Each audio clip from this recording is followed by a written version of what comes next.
Hello everyone, welcome to the channel. आप देख रहे हैं डेली प्लान डायरी। आज मैं अपनी ट्रिप दिखाने जा रहा हूँ आपको, जो कि मैंने दिल्ली से नैनीताल की है। पहले तो हम दिल्ली के मेट्रो स्टेशन पहुँचे, वहाँ पे वेट किया हम लोगों ने। जैसे ही हमारे मेट्रो की गाड़ी आई, हमने तुरंत चढ़ाई की अपने।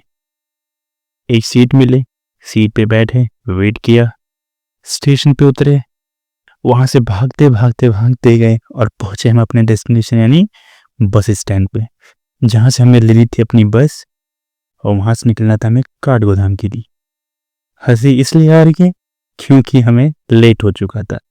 जैसे तैसे अपने सीट पे पहुँचे, हम बस में बैठे, थोड़े बहुत नज़ारे लिए, उसके बाद चल दिए हम लोग काठगोदाम की तरफ।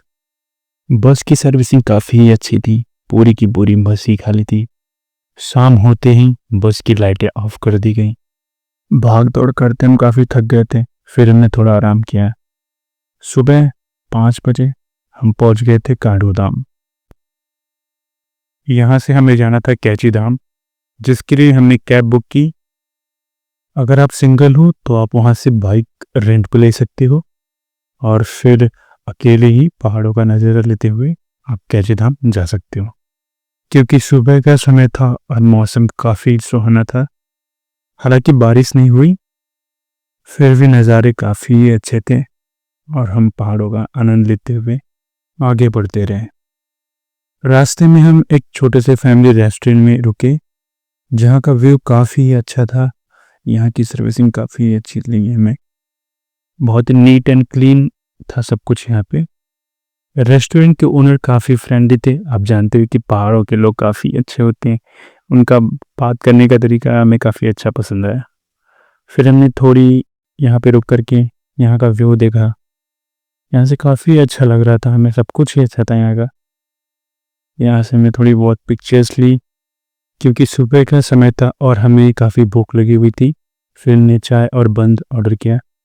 बंद का टेस्ट तो मुझे उतना पसंद नहीं आया, मैंने चाय पी लिया, बाकी सब ने बन और ब्रेड दोनों खाया।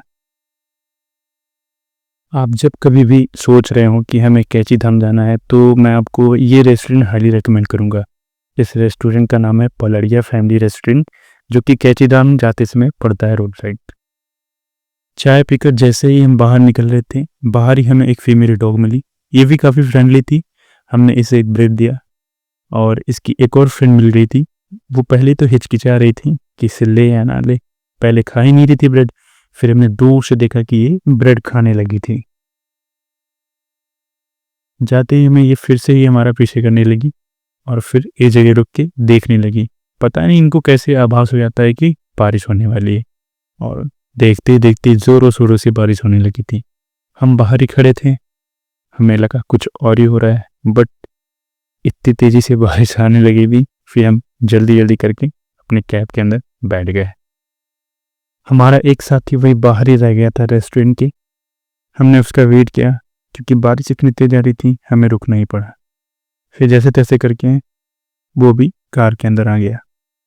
फिर हमारा शुरू हुआ कैची धाम का यात्रा।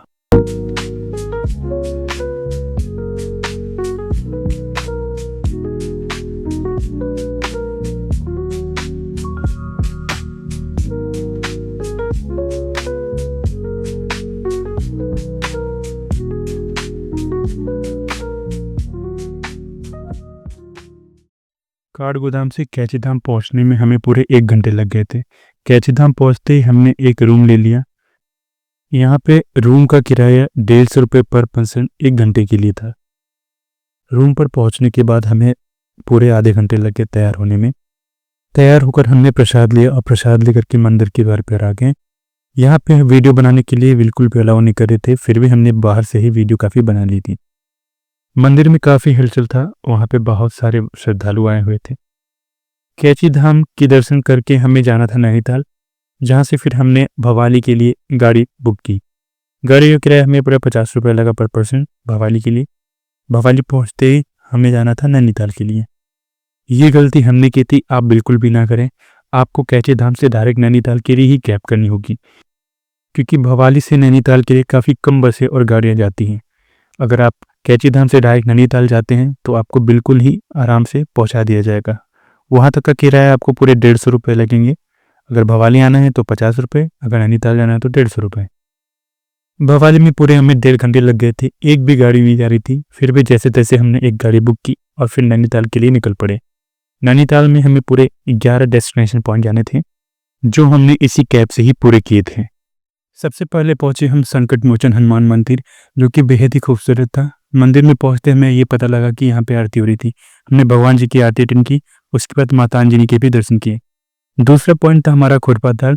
कहा जाता है कि यहाँ से पूरा नैनीताल दिखाई देता है, लेकिन हमें ऐसा कुछ नहीं दिखाई दिया। छोटे से गांव की तरह यहाँ का नज़ारा था। हमारा अगला व्यू पॉइंट था गब्बर ब्रिज।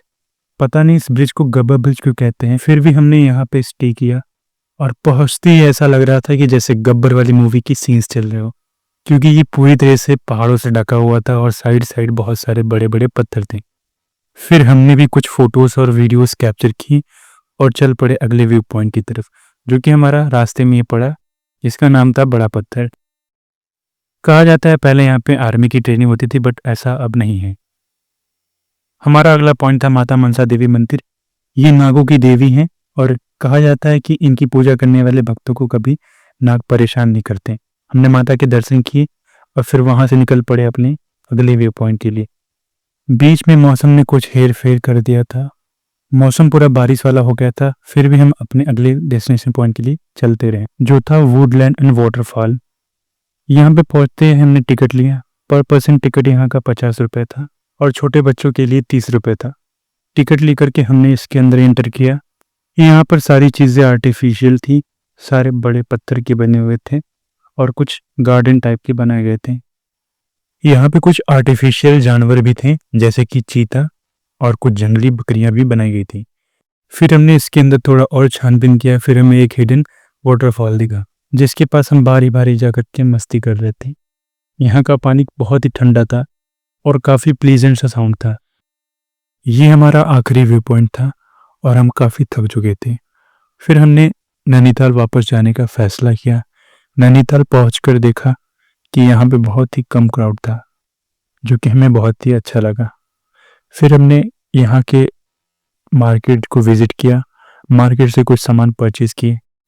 मार्केट घूमने के बाद हमने एक बड़ा सा लेक देखा, जिसमें बोटिंग भी हो रही थी, लेकिन हमने बोटिंग नहीं किया क्योंकि हम सभी थक चुके थे।